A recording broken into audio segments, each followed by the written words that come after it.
विद्यार्थी मित्रांनो, सह्याद्री ट्युटोरियल्समध्ये तुमचं स्वागत आहे। आपल्याला सगळ्यांना सक्सेसफुल व्हायचं आहे। सक्सेसफुल होण्यासाठी ना शॉर्टकट कुठलाही नसतो, हार्डवर्क तर करायचंच आहे।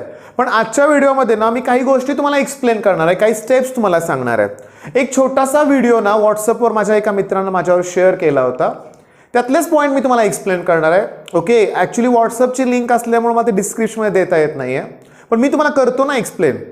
सिंपल स्टेप्स आहेत सक्सेसफुल बनण्यासाठी, सिंपल स्टेप आहेत। मी थोडंसं एक्सप्लेन पण करणार आहे। बघा, पहिला पॉईंट काय, चेंज युअर माइंडसेट। अतिशय महत्त्वाचं आहे, चेंज युअर माइंडसेट।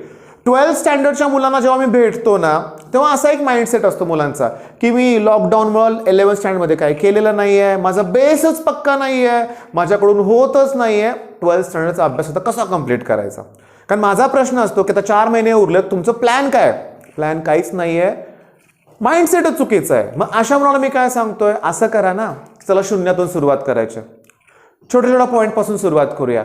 सुरुवात तर केली पाहिजे ना। आणि आता बघा, जेव्हा मी ठरवणार आहे की मी सुरुवात करणार आहे, मी कंप्लीट करणार आहे, आणि असा माझा जेव्हा माइंडसेट असेल, लक्षात घ्या, तेव्हा ऑब्व्हियसली माझा अभ्यास पूर्ण होत जाणार आहे। मग हा माइंडसेट, पॉझिटिव्ह ॲटिट्यूड प्रत्येक सिच्युएशनला तुमच्यात असला पाहिजे, भले कुठलीही सिच्युएशन असू दे, आपण त्यातून पुढे जायचं आहे। ओके, म्हणजे इथून पुढे तुम्ही एक स्ट्रॉंग माइंडसेट ठेवणार आहे।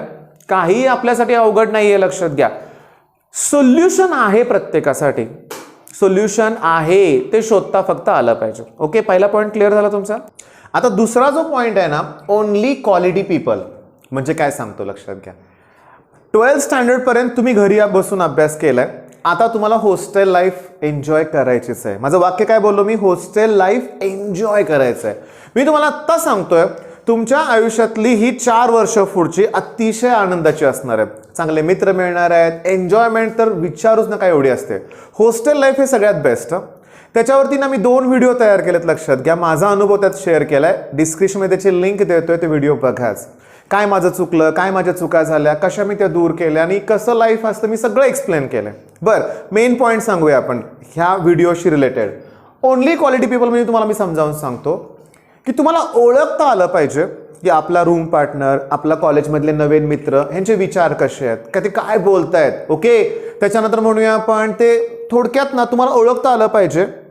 ओके, चुकीचं कोण आहे ते। मी तुम्हाला एक सल्ला देऊ का, सगळेच आपले मित्र आहेत, असं नाही करायचं कधी की अरे हा मुलगा खराब आहे, त्याशी मला बोलायचंच नाही, मी त्याशी बोलणारच नाही। नाही, रिलेशन सगळ्यांशी असणार आहेत, पण ते कुठल्या लेवलपर्यंत असणार आहेत हे तुम्हाला ठरवायचं।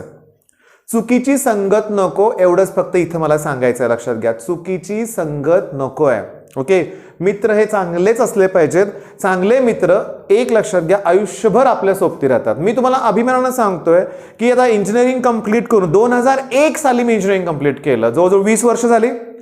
अजून देखील आम्ही सगळे मित्र एकमेकांच्या कॉन्टॅक्टमध्ये आहोत, एकमेकांना भेटणं होतंय, गेट टुगेदर पण झालेत कोविडच्या अगोदर, लक्षात घ्या, आणि अजून देखील आमचे रिलेशन्स खूप चांगले आहेत। तसंच करायचं तुम्हाला, लक्षात घ्या, जेव्हा तुम्ही 4 वर्षे बाहेर राहणार आहे ना हॉस्टेल, मी तर तुम्हाला एक सल्ला देतो बाळांनो, हॉस्टेललाच ॲडमिशन घ्या। ओके, एक वेगळंच लाईफ तुम्ही एन्जॉय कराल, ठीक आहे, आणि ते पण क्वालिटी पीपल हवेत, हे लक्षात घ्या। ओके, आता तिसरा पॉईंट आहे, develop your communication skill. Computer science नाही बरं, काही लक्षात घ्या, कम्युनिकेशन स्किल। आता मला तुम्ही सांगा, कम्युनिकेशन स्किल म्हणजे तुम्ही समोरच्याशी कसं बोलताय। मी तुम्हाला सांगू का, मी माझ्यात बदल केले काय ते सांगतो तुम्हाला।